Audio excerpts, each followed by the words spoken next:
Hi friends, is sorry cinema bus அப்டேட்டில் அடுத்தது ஒரு தாறுமாறான ஒரு அப்டேட்டோடு வந்திருக்குங்க. சென்னையில் நடைபெற்றிருக்கக்கூடிய அந்த 22nd இன்டர்நேஷ்னல் ஃபிலிம் ஃபெஸ்டிவல் அவார்டில் வேட்டையின் திரைப்படத்துக்கு ஒன்றும் இல்லை 2 அவார்டு கிடச்சிருக்குங்க.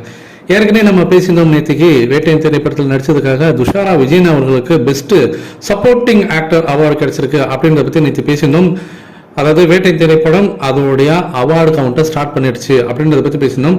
ஸோ அந்த நிகழ்ச்சியிலே இன்டர்நேஷனல் ஃபிலிம் ஃபெஸ்டிவல் நிகழ்ச்சியிலே மீண்டும் வேட்டை திரைப்படத்துக்கு 2வது முறையாக அடுத்த ஒரு அவார்டும் கிடைச்சிருக்கு. இந்த தடவை எந்த கேட்டகரியில் கிடைச்சிருக்கு அப்படின்னு பார்க்கும்போது best entertaining film of the year 2024 அப்படின்ற அந்த அவார்டும் பார்த்தீங்கன்னா அவங்களுக்கு வந்து கிடைச்சிருக்கு.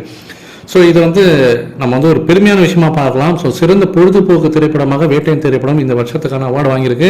அதுவும் இன்டர்நேஷனல் ஃபிலிம் ஃபெஸ்டிவலில் வாங்கியிருக்கு. லைக்கா ப்ரொடக்ஷன்ஸ் இது சம்மந்தமாக அஃபிஷியல் ட்வீட்டும் போட்டுட்டாங்க.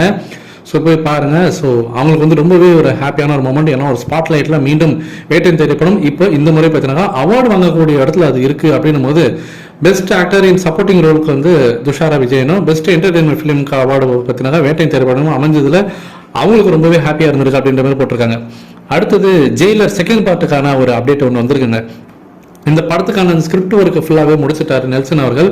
இப்போ அவர் என்ன பண்ணின்னு இருக்காரு அப்படின்னு சொல்லிட்டு பார்த்தீங்கன்னா இந்த படத்துக்கான அந்த லொக்கேஷன் எங்கெங்க படத்தை ஷூட் பண்ணலாம் அப்படின்னு சொல்லிட்டு. ஏன்னா வந்து ஜெயிலர் ஃபர்ஸ்ட் பார்ட்டை பார்த்தீங்கன்னாக்கா நார்த் இந்தியாவில் கொஞ்சம் ஷூட் பண்ணியிருப்பாங்க, கேரளா பகுதிகளில் கொஞ்சம் ஷூட் பண்ணியிருப்பாங்க, கர்நாடகாவில் கொஞ்சம் ஷூட் பண்ணியிருப்பாங்க, ஆந்திராவில் கொஞ்சம் ஷூட் பண்ணியிருப்பாங்க, பல இடங்கள் இங்கே கடலூரில் ஷூட் பண்ணியிருப்பாங்க. ஸோ பல லொக்கேஷன்ஸ்லாம் வந்து ஷூட் பண்ணியிருந்தாங்க. அதே போல் இந்த செகண்ட் பார்ட் இப்போ எங்கெங்கெல்லாம் லொக்கேஷனில் வந்து ஷூட் பண்ணலாம் அப்படின்னு சொல்லிட்டு இடத்த தேர்வு பண்ணுறதுக்கான வேலையில் அவர் இறங்கியிருக்காராம். கோயம்புத்தூர், பொள்ளாச்சி, அப்புறம் கேரளாவில் சில பகுதிகளெல்லாம் ஷூட் பண்ணலாம் அப்படின்ற மாதிரி இப்போதைக்கு இடத்த வந்து தேர்வு பண்ணி வச்சிருக்காங்க. இந்த படத்தோட ஷூட்டிங் அநேகமாக தை மாதம், அதாவது பிப்ரவரி மாதம் முதல் வாரத்துலேருந்து ஷூட்டிங் ஆரம்பிக்கும் அப்படின்ற மாதிரி இப்போ தகவல் வந்துன்னு இருக்கு. ஸோ வெயிட் பண்ணி பார்ப்போம் ஃப்ரெண்ட்ஸ்.